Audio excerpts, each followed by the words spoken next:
My girlfriend called me cheap for refusing a $25,000 engagement ring, so I walked away, and now she's paying the ultimate price for her greed. I've always been a pretty level-headed guy. Nothing flashy about me, just a 29-year-old IT dude who's worked hard for a decent life. No debt, a house I bought on my own, and a practical mindset drilled into me by my dad, Joe. My family's not big on frills. My sister, Qley, is the same way. She's a teacher and way smarter than me when it comes to seeing through people. Enter Vanessa, a 27-year-old female we met at a friend's house party 2 years ago. She stood out, fun, energetic, and drop-dead gorgeous. She had this carefree attitude, and I won't lie, I was hooked. She made me feel like life didn't have to be all about planning and spreadsheets. So, we started dating, and despite our differences, I thought we balanced each other out. Her family, though, was a whole different league. Her mom, Carla, was the kind of person who'd host a baby shower with ice sculptures and monogrammed cupcakes. Her dad, Alan, was a corporate guy who believed money could solve any problem. Vanessa grew up in that world where luxury wasn't just a perk, it was the norm. Meanwhile, I grew up with my dad pulling double shifts as a truck driver after my mom left. Qley and I learned the value of money and how to stretch every dollar. Still, I thought Vanessa and I clicked. She liked how grounded I was, and I loved how she brought a sense of fun into my life. It wasn't perfect, she had her moments where she'd get a little pouty if things didn't go her way, but I figured no one's perfect. Now, fast forward 2 years, and things were good. At least, I thought they were. The topic of marriage came up naturally, and I was ready. Vanessa seemed ready too. But then came the hints. It started small, like her casually mentioning how big her coworker's engagement ring was. 3 carats, she said one day while we were watching TV. Can you imagine? That's, like, the perfect size, not too flashy but still impressive. I just nodded, thinking it was one of those girl things where they dream about wedding stuff. No big deal. But it didn't stop there. One day, she sent me a photo of a ring she liked. "This is so me," she said. I looked it up, $11,800. I joked about it, saying, "That's a car, not a ring." She laughed it off, but her hints got more direct after that. Whenever we were out with her friends, she'd point out someone's ring and say things like, "That's cute, but I'd prefer something timeless, like a Cartier Solitaire." It got to the point where I felt like I was on some weird game show where the prize was spending my life savings on jewelry. I figured it was just her getting excited about the idea of getting married. I mean, people talk about rings, right? So, I decided to talk to Qley about it. She laughed and said, "Dude, she's testing you. Don't fall for it." My dad, ever the blunt one, said, "A $20,000 ring? What's next, a gold-plated driveway?" But I brushed it off. I thought maybe I was overreacting, reading too much into it. Vanessa's not a bad person, she's just different. Then came the family dinner where the real fun began. Vanessa invited her parents over to get to know me better. I thought it'd be a casual thing, but I walked in to find her mom and dad already there. "Vanessa tells us you've been talking about engagement rings," Carla started, smiling like she was hosting a talk show. "Do you have something in mind?" I wasn't ready for that. I stammered something about wanting to find a nice ring but not going overboard. That's when Alan chimed in. "You can't skimp on an engagement ring. It's an investment." Investment? I almost laughed. Was I buying a house or getting married? I tried to stay polite, but Vanessa jumped in, saying, "Yeah, I showed him a few options, but he's being practical." She said practical like it was a disease. I could feel the pressure building. Carla smiled and said, "A woman's engagement ring is a reflection of her fiancé. It shows how much he values her." Finally, I snapped. I value Vanessa for who she is, not the size of a ring. I think that matters more. Her parents gave each other a look, but Vanessa, she lost it. "You're embarrassing me," she yelled. "Why can't you just be supportive?" I didn't yell back. I just looked at her and said, "Because this isn't about support. It's about priorities, and mine aren't on a $25,000 ring." Vanessa's face went red, and I could see her struggling to keep it together. But then she said the words that changed everything. "If you won't step up, maybe I should find someone who will." The room went silent. Vanessa looked like she immediately regretted it, but it was too late. I grabbed my keys, said, "Good luck with that," and walked out. That was the moment I realized this wasn't just about the ring. It was about what Vanessa and I wanted out of life, and they weren't the same things. After that dinner, Vanessa doubled down on the ring talk, like we were in some sort of competition with the Kardashians. A few days later, we're having dinner at her place. She's scrolling on her phone while we're eating, not even trying to be subtle. Then she slides her phone across the table like she's presenting a business proposal. "Look at this one," she says. "It's a Tiffany solitaire. Price tag? A casual $23,500. I just stared at her, hoping she was joking. "Vanessa, you can't be serious." She rolled her eyes. "Why not? It's perfect. I'd wear it forever. It's not like you can't afford it." That last line hit a nerve. I wasn't poor by any means, but I wasn't exactly swimming in cash either. I've worked hard to be financially stable, and here she was acting like I had a money tree in the backyard. "It's not about whether I can afford it," I said. "It's about whether it's a smart decision." She leaned back, crossing her arms. "What do you mean, smart decision? This is a once-in-a-lifetime thing. It's not like I'm asking for a yacht." The yacht comment was meant to make me feel ridiculous, but it just made me more annoyed. "Vanessa, $25,000 is a down payment on a house. Do you know how long it takes to save that kind of money?" Her response? "It's not about the money. It's about what it represents. It shows how much you care." And there it was, the typical symbolism argument. I couldn't believe what I was hearing. "So, let me get this straight. If I spend less than $25,000 on a ring, that means I don't care about you?" She didn't answer right away, which was answer enough for me. Instead, she gave me this look, like I was some clueless idiot who didn't understand how the world worked. "I'm just saying it is a big deal. My mom's ring is worth more than that, and they've been happily married for 30 years. I wasn't about to sit there and let her rewrite reality. Your mom's ring didn't keep their marriage together. They did. This whole thing about the ring being a symbol, it's just marketing. It's a rock, Vanessa, a shiny, expensive rock. You'd think I'd insulted her entire bloodline. It's not just a rock. It's a commitment. It's about showing that you're serious about us." At this point, I realized we were speaking completely different languages. I thought a ring was about love and intent. She thought it was a status symbol. And it wasn't just her whole world revolved around appearances. The hints turned into straight-up demands after that night. It was like she thought if she just pushed hard enough, I'd eventually cave. I realized that one time when we were hanging out with her friends. One of them asked how our ring shopping was going. Before I could say anything, Vanessa jumped in. "Oh, we're still deciding. I've shown him a few options, but you know how guys are. They don't understand what's important to us." Her friends laughed like it was the funniest thing ever, and I just sat there, stewing. She was making me look like some clueless, unsupportive boyfriend in front of people who didn't even know me. Later that night, I brought it up. "Why would you say that? You made it sound like I'm not serious about this." She shrugged, like it was no big deal. "I was just joking. Relax." But it didn't feel like a joke. It felt like she was setting the stage for some narrative where I was the bad guy if I didn't do exactly what she wanted. The final straw came during a family gathering, this time with my family. My dad, my sister, and I had Vanessa over, and somehow the topic of rings came up again. Vanessa wasted no time letting everyone know her standards. "Well, I've always believed that an engagement ring should be an investment, something timeless and valuable," she said, looking straight at Qley, like she was trying to make some kind of point. Qley didn't miss a beat. "That's an interesting take. I always thought the investment was in the person, not the jewelry." I couldn't agree more. Vanessa smiled, but it didn't reach her eyes. "Of course, but a ring is forever, and it's something that shows the world how much you value your partner." My dad, ever the straight shooter, chuckled. "Well, I got my late wife's ring from a local jeweler for $800, and we were married for 20 years. Doesn't seem like the ring was what mattered." Vanessa's face froze. She tried to recover with a laugh, but you could tell she wasn't happy. Later, when we were driving home, she let me have it. "Your family doesn't get it. They're acting like I'm shallow for wanting something nice." I tried to explain that it wasn't about the nice part, it was about the price tag and the pressure. "Vanessa, you're not shallow, but you have to understand, this is a huge amount of money for something that doesn't actually build our future." Her response? "You're just like them, cheap." I couldn't take that word again. Cheap. It stuck in my head like a splinter. I realized then that this wasn't just a disagreement, it was a fundamental difference in how we saw life, money, and each other. And the worst part? I was starting to feel like no matter what I did, it wouldn't be enough for her.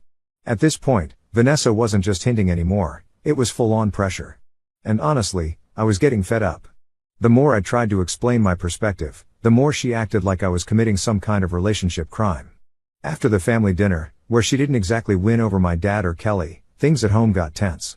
Vanessa wasn't outright yelling or anything, but she had this way of making her disappointment known without saying it directly. The other night, I was sitting on the couch, scrolling through my phone, and she walked in with her laptop. She didn't even sit down, just stood there with the laptop open, facing me. "Can you explain something to me?" she asked, her tone already making it clear this wasn't going to be a casual conversation. I looked up, bracing myself. "Sure, what's up?" She turned the laptop around, showing me an article titled, "How much should you spend on an engagement ring?" It had some nonsense rule about spending 3 months' salary. Vanessa, of course, had already done the math. According to this, you should be spending at least $21,000. I blinked at her, half expecting her to laugh and say she was kidding. But no, she was dead serious. "You don't actually believe that, do you?" I asked. She crossed her arms. "Why not? It's standard. Most people follow it."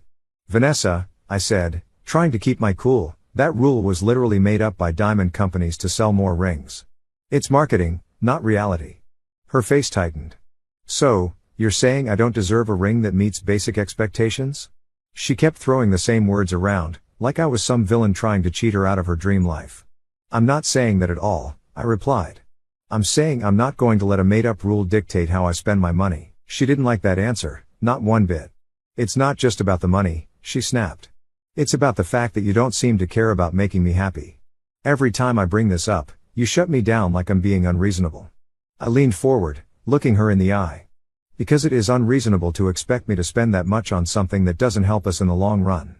Do you know what else we could do with $25,000? We could put it toward a bigger house, invest it, or..." She cut me off. "There you go again, acting like I'm asking you to drain your bank account. You make good money. This shouldn't even be an issue." And that's when I realized Vanessa didn't just see the ring as a symbol of love, she saw it as a status symbol, something to show off. She wasn't thinking about us as a team or our future together. This was all about her image. Things only got worse from there. A few days later, we were out with her friends again. I was hoping for a chill night, but nope. One of her friends, Ashley, asked how the ring shopping was going, and before I could even respond, Vanessa jumped in. "Oh, we're still deciding," she said with this fake smile. "But I've shown him a few options that would be perfect for us. He's just being cautious." Her tone was polite, but the underlying jab was clear. Everyone at the table picked up on it, and they all gave me that look, like I was some cheapskate holding her back from her dream. I tried to redirect the conversation, but it didn't matter. The damage was done. On the way home, I brought it up.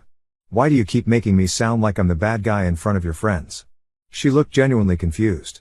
"What are you talking about?" "You know exactly what I'm talking about.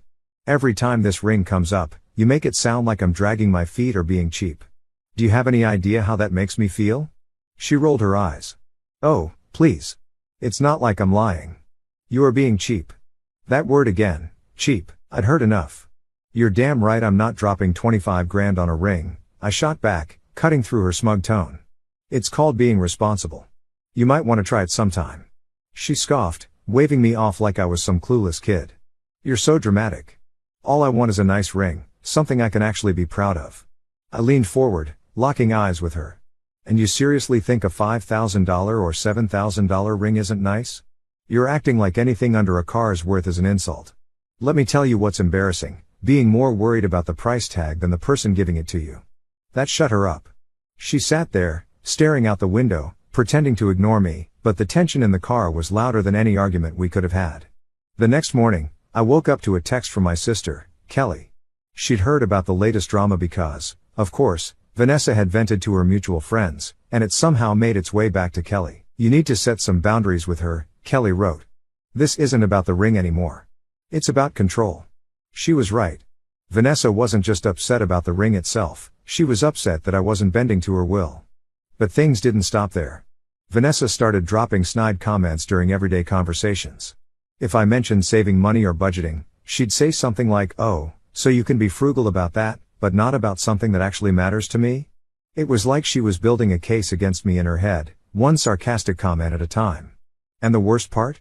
She started involving her parents again. Then I got a call from her dad.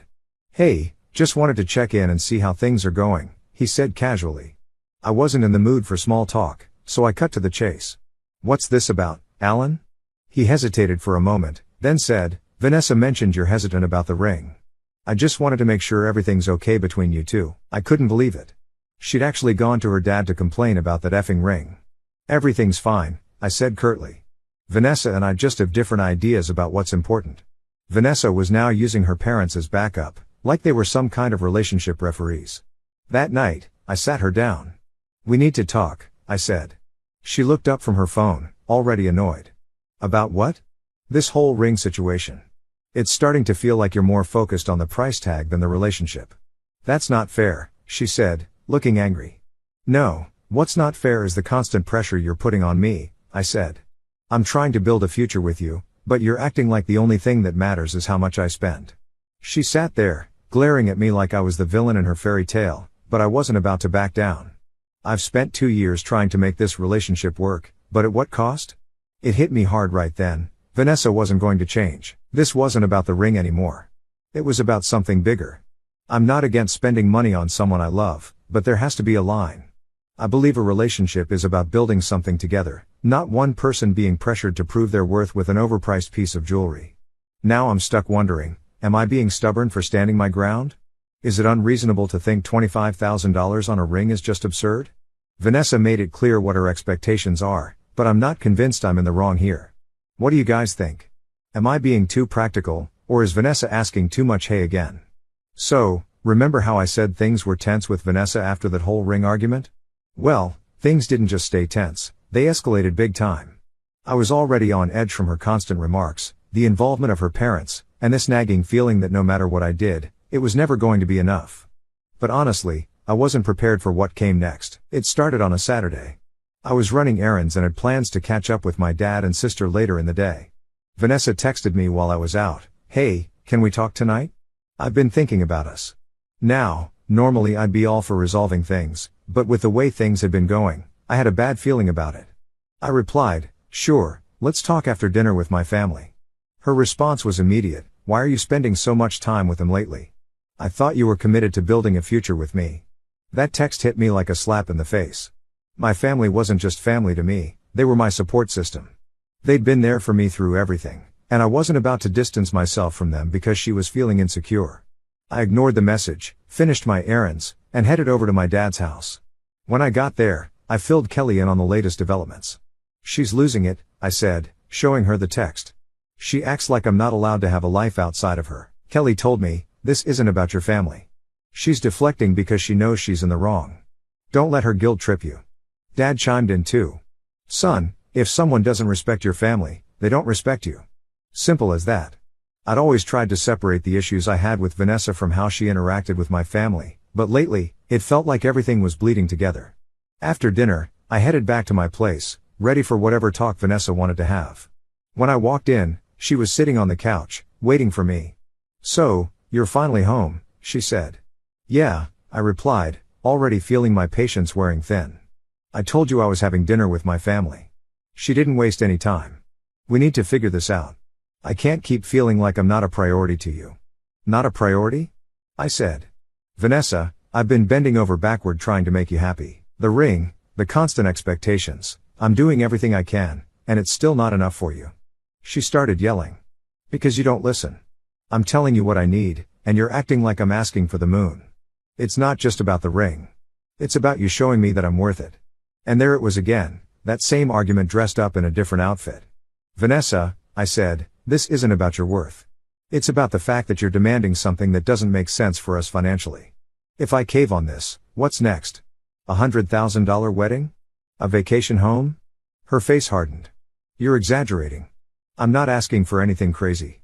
I'm asking for what I deserve." I couldn't take it anymore. "Stop using that word, deserve. You keep saying you deserve this and that, but what about what I deserve? I deserve a partner who values me for who I am, not for how much I can spend on them." That hit a nerve. Her voice rose. "Oh, so now I'm some gold digger?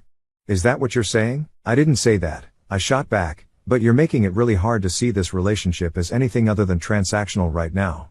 She leaned forward, her tone icy. "You know what's transactional? This entire relationship. Let's be real, you should be thanking me for sticking around as long as I have. Do you think I couldn't have found someone else who'd treat me the way I deserve by now? I've wasted 2 years trying to get you to step up. That was it for me." She crossed the line, and I wasn't going to stick around for more of her nonsense. I saw her for what she was, and there was no point dragging this out any longer. I stood up, cutting through the tension like a knife. You know what, Vanessa? I'm done.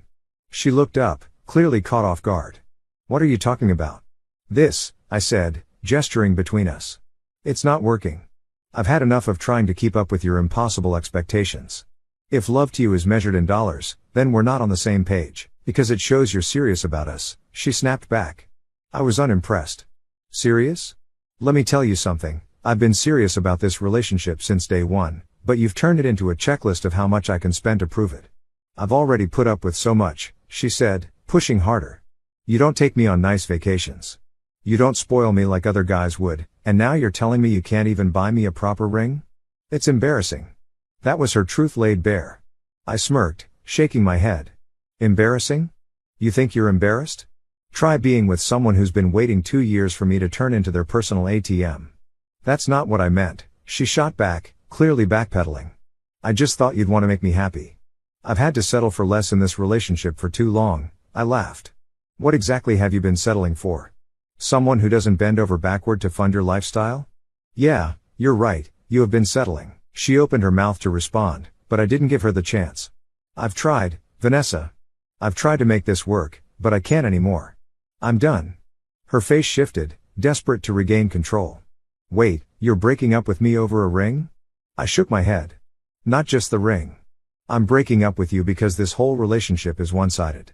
You want someone to bankroll your life, and that's not me. I deserve a partner, not a gold digger. She tried to push back. So, you're just giving up? Throwing everything away because you're too stubborn to compromise? No, I said, grabbing my keys.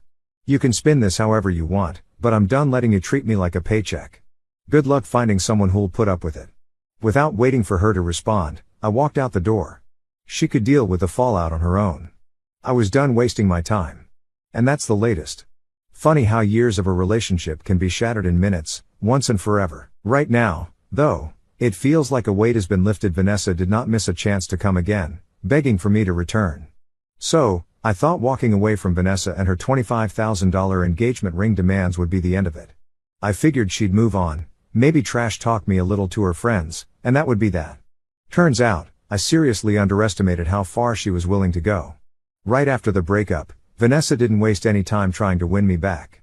The very next day, she showed up at my place, looking like she hadn't slept all night. Her eyes were red, and she started crying before I even opened the door fully. Please, just hear me out, she said, clutching a tissue in one hand and her phone in the other, like she had some prepared speech ready to go. I love you, she started. I can't believe this is happening. I don't want to lose you. I know I messed up, but I can't find anyone like you. I don't want anyone else but you. She went on about how she'd been caught up in the moment and how the ring had become a bigger deal than it should have been. It's not about the money, she insisted. I just wanted to feel special, like I was worth it to you. I could see she was trying to pull at my heartstrings, but at that moment, I couldn't tell if it was real or just another way to guilt me into caving. She kept saying, "You're everything I've ever wanted, and I know I can't replace you." But it all felt like too little, too late. I stood there, letting her talk, but I'd already made up my mind. Vanessa, I said finally, this isn't about love anymore. It's about respect, and I don't think we see that the same way.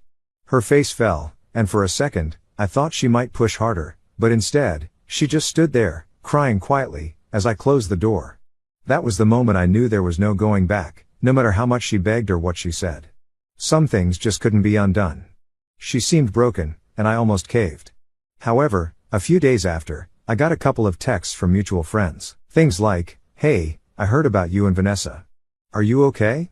At first, I thought they were just being supportive, but as the messages kept coming, I realized something was off. One friend even said, "I don't want to pick sides, but she's saying some stuff that doesn't sound like you." I didn't know what stuff they meant until a buddy of mine sent me a screenshot of one of her Instagram stories. In it, she wrote something like, "After 2 years of giving everything I had to someone, it's devastating to realize they never loved you enough to commit. I guess some people just aren't ready to grow up." I didn't even have the energy to respond. If she wanted to play the victim, fine. I wasn't going to stoop to her level. But that was just the beginning. A couple of days later, I got called into a meeting at work. My manager looked uncomfortable as he said, "We got an anonymous tip that you've been using company resources for personal projects. It's probably nothing, but we have to look into it." I was stunned. I'd never done anything like that, and I told him as much. He seemed to believe me, but policy was policy, so I had to spend half a day digging through emails and project logs to prove my innocence. By the end of it, my manager apologized, saying, "This was a waste of time. It's obvious you didn't do anything wrong." Still, I knew exactly who was behind it. Vanessa had once joked about how easy it was to make anonymous complaints, saying, "It's the perfect way to get back at someone without them knowing it was you." At the time, I'd laughed it off, thinking she was just being dramatic. Now, it didn't seem so funny. She also started going after my family. One night, I got a call from my dad. He sounded more amused than anything, but I could hear the frustration in his voice. "You'll never guess who showed up at my house," he said. I sighed. "Vanessa? Bingo. She showed up with some story about how you disrespected her and led her on." I told her I wasn't interested in hearing it, but she wouldn't leave until I practically closed the door in her face. I apologized, but Dad just laughed. "Son, I've dealt with tougher people than her.